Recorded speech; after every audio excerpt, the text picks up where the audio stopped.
Bom dia, boa tarde, boa noite, seja o horário que você esteja vendo o nosso canal, seja bem-vindo ao canal Diálogos Arqueológicos. Hoje, apresentando mais um vídeo da nossa série Arqueologia Nossa de Cada Dia, cuja proposta é apresentar temas da arqueologia de uma forma mais próxima, às situações que a gente convive no cotidiano. Na verdade, muitas das informações que a arqueologia tem se debruçado e tem pesquisado, ao longo desses últimos um século aproximadamente de arqueologia acadêmica, mas na verdade essa pesquisa muitas vezes ela fica apenas presa àqueles que trabalham diretamente com a pesquisa arqueológica. Então sejam bem-vindos ao nosso canal Diálogos Arqueológicos e essa nossa série Arqueologia Nossa de Cada Dia. O nosso tema de hoje ele tem a ver com o supermercado. Tá? Quando você vai ao supermercado e você vai à seção, por exemplo, dos cereais, das leguminosas, você se depara com uma série de... E também hoje nos supermercados hoje você tem uma seção de produtos que são considerados light, diet, ou produtos que estão considerados naturais, e você vai encontrar uma série de vegetais que estão ali disponíveis. Sementes, alguns grãos, leguminosas e outros vegetais que aparecem ali como parte dessa alimentação dita natural. O que isso tem a ver com arqueologia? Muito. Na verdade, quando você olha, por exemplo, sementes de quinoa sendo vendidas lá no recipiente no supermercado, e é indicado por vários nutricionistas os valores nutricionais importantes da semente de quinoa. Quando você olha, por exemplo, algumas leguminosas e cereais que já passaram por um processo de separação e foram produzidos em larga escala, como por exemplo os grãos de feijão, como as sementes de gramíneas como o arroz, inclusive de várias categorias, várias subespécies desse arroz, você está de frente de uma situação que a arqueologia tem se debruçado nos últimos, praticamente quase mais de um século de pesquisa. No início do século XX, por exemplo, a questão da domesticação dos vegetais era uma preocupação, tanto que no final da década de 20, o arqueólogo Gordon Chald, arqueólogo e historiador, e as suas obras vão ficar conhecidas no mundo inteiro, porque para ele a observação de que foi no Oriente Próximo que nós tínhamos naquele momento as provas arqueológicas de que se iniciou o processo de domesticação de alguns vegetais e também de alguns animais. Esse processo para ele foi algo tão absurdamente transformador que ele vai chamar de Revolução Neolítica. Até hoje os livros ainda usam essa expressão. Então, desde Gordon Chald, em 1925, quando ele começou a publicar resultados das suas pesquisas, e também nos anos 1930, e até mesmo bem próximo da sua morte, já nos anos 1940, o último livro dele publicado é de 1946, Gordon Chald desenvolveu uma longa produção de análise a respeito dessa questão da domesticação. Para a arqueologia, a domesticação de animais, e nesse caso, domesticação de plantas, é nada mais do que o processo de você controlar a reprodução natural de alguns vegetais. E muitas vezes, além de controlar a reprodução desses vegetais, ou seja, replantá-los, plantar uma determinada muda, plantar um determinado grão, que vai gerar depois uma nova planta, significa você controlar um processo que antes era natural e agora está sob o controle da ação humana. Na verdade, esse foi o processo. Então, nós conseguimos identificar, e não somente como Gordon Chald pensava lá no começo do século XX, hoje nós temos provas de que diversos tipos de cereais, leguminosas, gramíneas e plantas frutíferas foram domesticadas, mas principalmente leguminosas, gramíneas, e tubérculos, foram domesticados, não somente a partir do Oriente Próximo, mas em outras áreas, como por exemplo na América, ancestrais dos nossos indígenas que estavam aqui antes da colonização. Esses ancestrais indígenas já também iniciaram o processo de domesticação.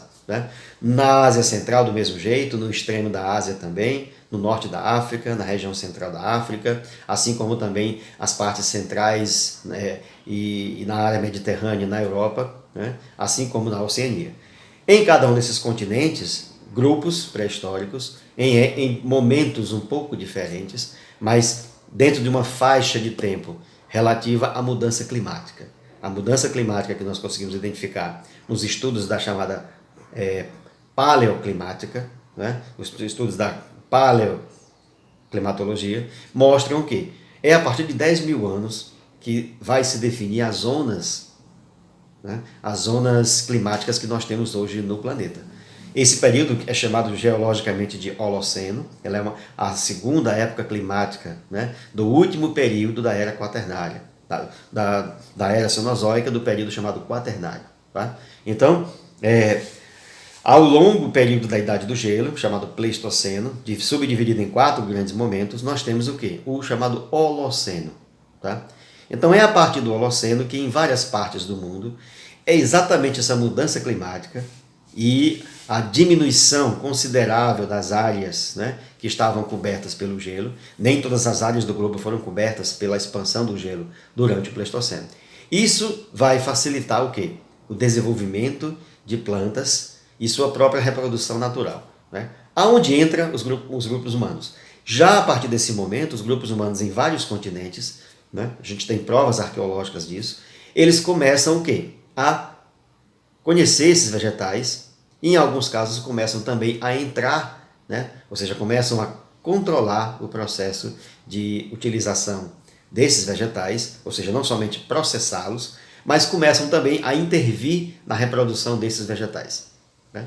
Esse processo que nós chamamos de domesticação, né, ele vai ser importante porque é exatamente a partir de vários momentos, por exemplo, entre aproximadamente 7 mil anos antes do presente, nós temos algumas leguminosas e algumas gramíneas sendo domesticadas no extremo da Ásia, na região central da Ásia, no norte da África. Né? Logo depois nós temos na metade do Holoceno, por volta de 6 mil, 5 mil anos antes do presente, nós temos alguns vegetais, né, também sendo domesticados no contexto do continente africano, mas também do continente europeu, na área mediterrânea. Na segunda metade do Holoceno, ou seja, a partir de 5 mil, 4 mil anos, nós temos indicações da domesticação de tubérculos aqui na América, certo? Da reutilização e da domesticação de algumas plantas frutíferas, da utilização e processamento desses frutos, dessas plantas, assim também como determinados cereais cujos grãos também serão processados para alimentação. Exatamente porque esse processamento vai ser um elemento cultural importante na domesticação desses vegetais. Exatamente pelo fato que nós não dispomos de um aparelho, né, biológico, digestivo, né, biologicamente não dispomos de um aparelho digestivo que nos permita retirar desses alimentos toda a sua potencialidade, né? Então, à medida que fomos perdendo, de certa forma, né, ou fomos nos modificando em relação a ancestrais nossos, ou até mesmo parentes próximos na árvore filogenética, como por exemplo outros primatas, né, que digerem muito bem a celulose, portanto, tais como os gorilas, por exemplo, no seu processo evolutivo, eles desenvolveram, né, essa capacidade que ainda permanece. Eles continuam se alimentando exclusivamente de vegetais não processados, né? O processamento dos vegetais, assim como a domesticação, quer dizer, o controle da sua reprodução, vai mudar sensivelmente, tá? A maneira como as sociedades humanas vão começar a se organizar, tá? Não somente o uso que elas vão fazer dos espaços naturais, mas também essa produção, essa domesticação. Claro que hoje, e será assunto do nosso próximo vídeo, essa domesticação ela vai, à medida que em outros momentos históricos as sociedades humanas vão começar a transferir determinados grãos, determinados vegetais, sejam leguminosas, tubérculos, gramíneas, de um local para outro local, de um continente para outro continente.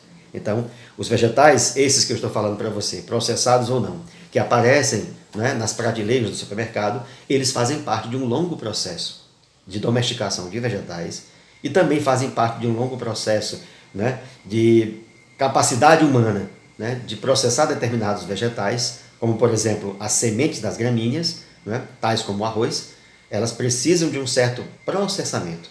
elas precisam do cozimento para que a gente consiga retirar, né, o valor proteico delas como alimentação.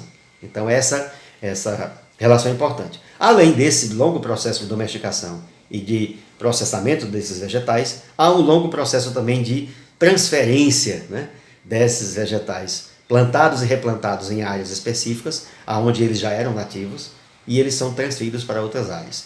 Isso vai modificar a feição desses vegetais, né? Mas isso já será um assunto do nosso próximo vídeo, né? Sejam bem-vindos ao nosso canal Diálogos Arqueológicos e a esses novos vídeos da série Arqueologia Nossa de Cada Dia. Um abraço e até mais.